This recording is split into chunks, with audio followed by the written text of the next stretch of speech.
For today's critical thought, we're returning to the topic of UI UX. And we're going to talk about one of the biggest killers when it comes to any kind of game that is meant to be complicated or in depth. And that is, how do you present information to the player so that their eyes don't glaze over and uninstall your game?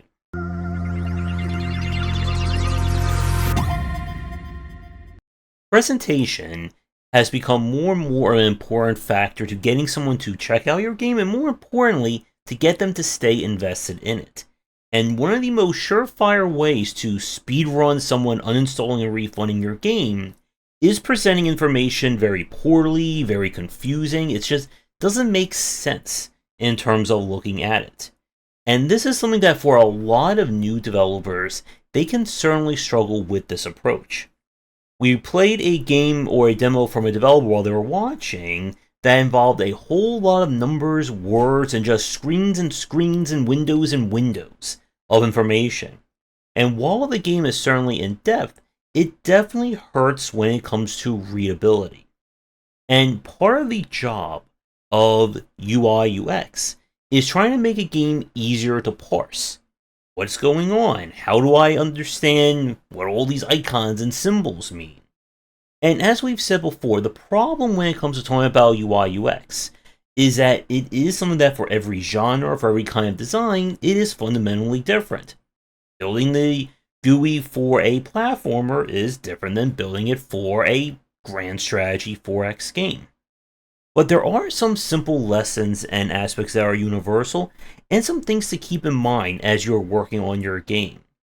And as we've said, the reason why this stuff matters is that if you're not able to present your game well, it is going to kill it when it comes to marketability, and if we're trying to reach a greater audience.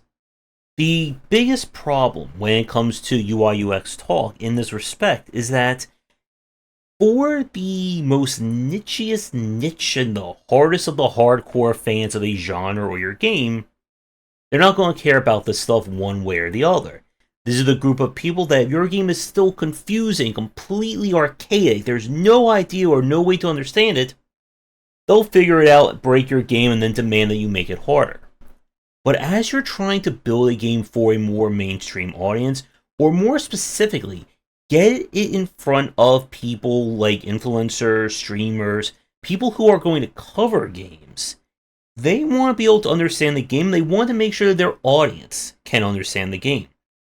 There's a very simple reason why idle games aren't often covered by a lot of big name channels and streamers. Because it's just numbers and letters the game.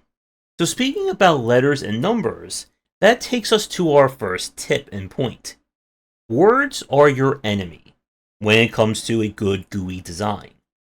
And that seems kind of backwards considering a lot of games, well, they need words. They need numbers and letters and all that in order to figure out, well, what is going on. But you see, there is a very thin line between too much and too little information when you're trying to give something to the player. This is why we talk a lot about dynamic GUI elements.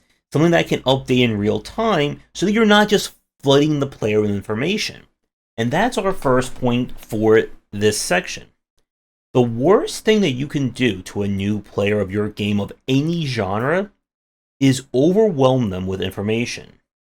So let's imagine that my screen is full of text right now and it completely covers everything else that you're seeing, even the main screen. How many people, A, are going to read through all that, and B, how many of them aren't just going to quit out of just confusion and annoyance? And yet a lot of tutorials, especially for abstracted games, will do just that. Start game, hit tutorial, here's a small essay. And sometimes that small essay may not even have anything tutorial related.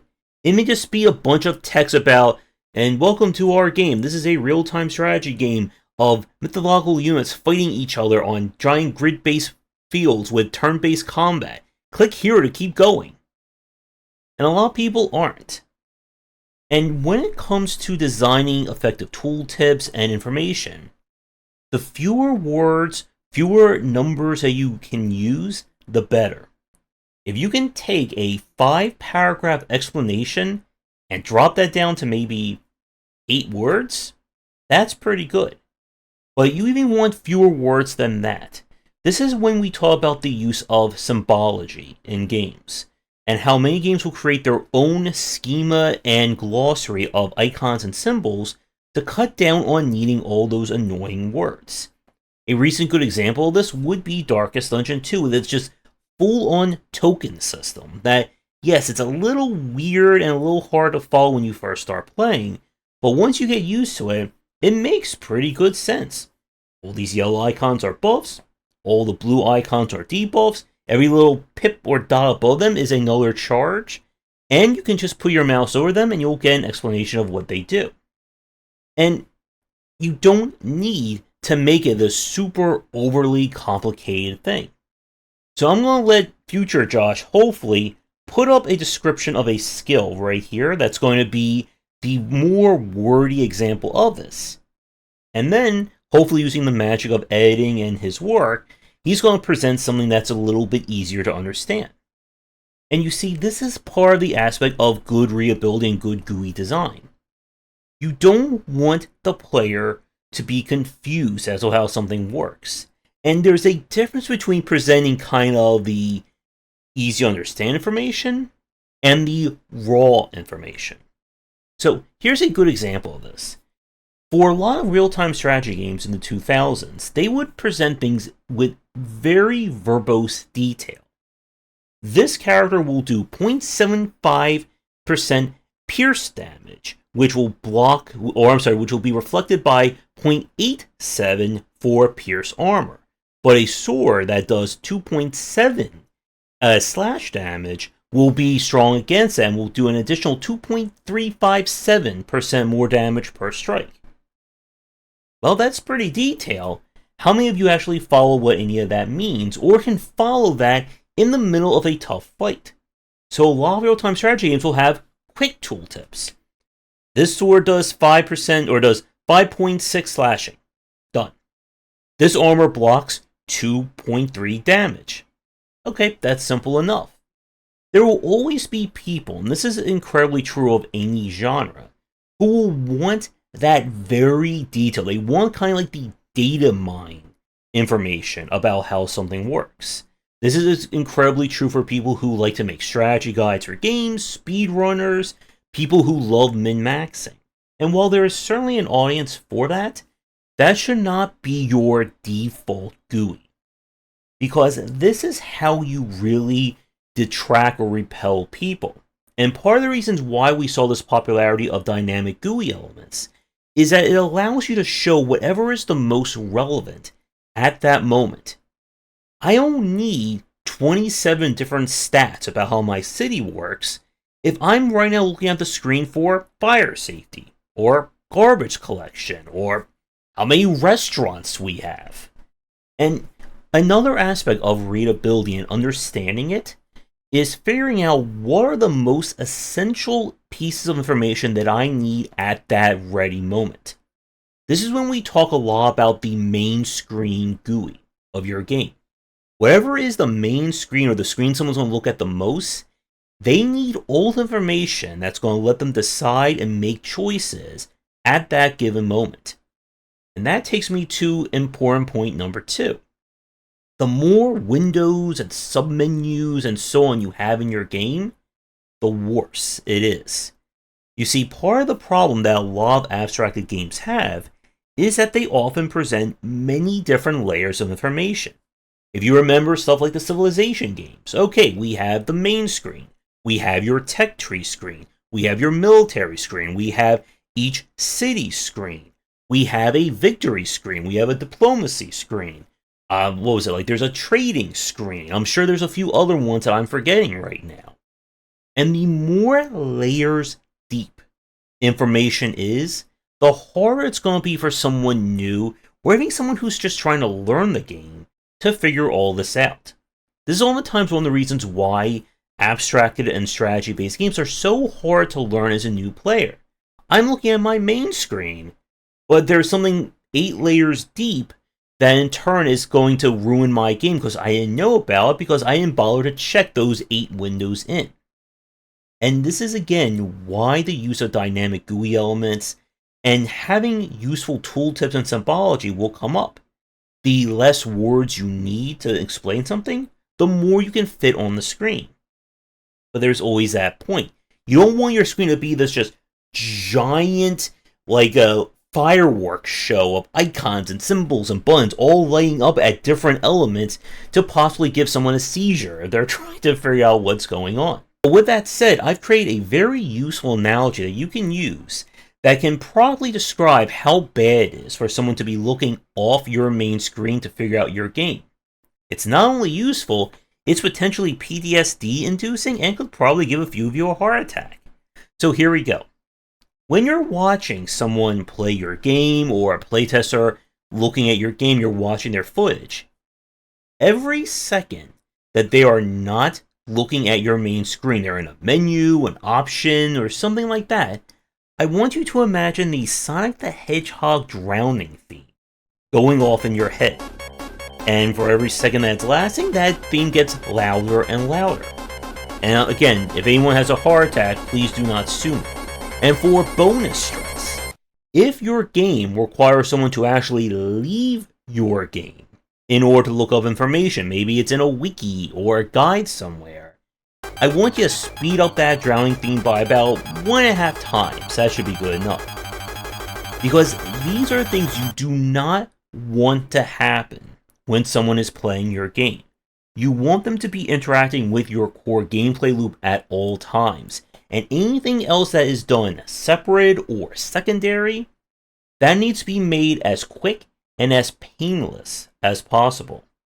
Because one of the things that can drive people away from a game, especially if it's kind of a more abstracted or meatier design, is the amount of time that's spent not playing. So let's say we're playing a strategy game, and before each battle, I need to spend about 15 minutes poring over pages and pages of decisions, GUIs, attributes, trying to figure out exactly how I want my character to play, and I have to do that for each character that I'm bringing into the battle. For some people, that's going to be what they want to do. They want that level of rivet counting in their games. But for a lot of people, it's going to be seen as it's going to take me 15 to 20 minutes of prep for maybe 5 to 7 minutes of actual gameplay. And this is, again, one of the aspects that can be very polarizing when it comes to UI UX talk. Some people, when I just said that to make that whole, equipping master explosion of stats easier, will say, well, you're ruining the game. You're making it simple and dumbed down and all that.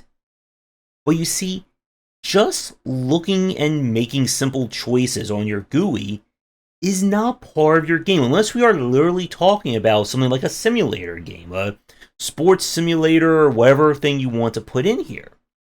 If we're talking about a game where the core gameplay loop is combat, it's the actual battle, of running a company, spending all the time just trying to understand what a pie chart means, or again, spending 30 to 40 minutes of prep work on something, is not how you want someone to approach your game, especially if it's someone new. One of the worst ways that you can kind of present a game, especially one that's supposed to be on the more complicated side to a new person, is to just hit them over the head with pages and pages of numbers and stats and things that may not even be important until 20, 30 hours in, but you're showing to them right now in the first 5 minutes. And it's why presentation along these lines matter. You're not going to have someone load up your game and instantly be a master at it. You want to give them enough information that they can start figuring things out and then start looking at these other systems when they become apparent or they become applicable to the game. And that's, again, another thing a lot of developers will suffer with. It's not a case in a lot of these games where you want to go, here is mechanic 1, here's mechanic 2, here's mechanic 3, and then here's step 2 of mechanic 1, and step 2 of mechanic 2, and repeat like that. You want things to be relevant to how someone is playing the game.